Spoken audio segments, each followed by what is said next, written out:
هنجيب بقى 3 كوبايات من اللبن كده، ويفضل لبن جاموسي كده بالقشطة بتاعته زي ما انتوا شايفين. ال3 كوبايات دول هحط عليهم 3 معالق من النشا هرميين، يعني كل كوباية لبن هتاخد معلقة نشا هرمية، وهنحط 3 معالق من السكر كبار. ماشي، هنقلب بقى كل الكلام ده، احنا هنا على البارد واللبن ساقع. تمام، نقلب بقى كده لغاية اما نتأكد ان النشا ده بنرفع على النار بقى مع التقليب المستمر، يعني هنرفعه على النار ونقعد نقلب كده لغاية اما ناخد قوام مهلبية كده كريمي تحفة زي ما انتوا شايفينه كده.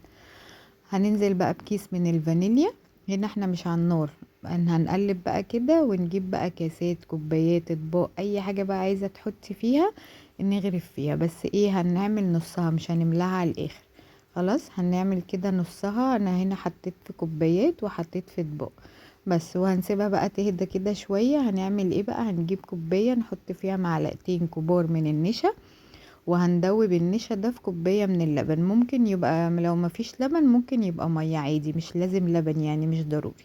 خلاص، وندوب بقى لغاية اما النشا تدوب معانا تماما كده.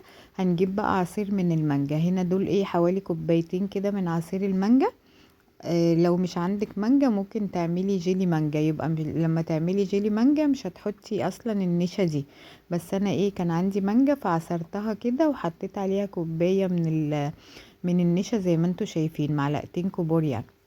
هنا دقت الخليط بقى حسيت ان هو عايز سكر، فهحط 3 معالق من السكر، يبقى كوبايتين مانجا عليهم معلقتين كبار من النشا متدوبين في كوباية لبن، و3 معالق من السكر. خلاص هنقلب بقى الكلام ده على النار لغاية اما يتقل معانا ويبقى بالقوام اللي انتوا شايفينه ده.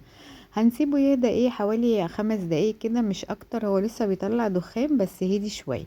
هننزل بقى على طبقة المهلبية كده، وعملنا احلى مهلبية مانجا ممكن تدوقها في حياتكم. بجد حاجة حلوة سهلة وسريعة، ولما سقعت طعمها بقى تحفة، يعني جربوا كده الطريقة دي هتعجبكم جدا. ويعتبر حاجة حلوة سهلة وسريعة وخفيفة كده، ما فيهاش سعرات كتيرة. وبس كده حبايبي، خلصنا بقى فيديو النهاردة، اتمنى تجربوه يعجبكم، اشوفكم في فيديو جديد.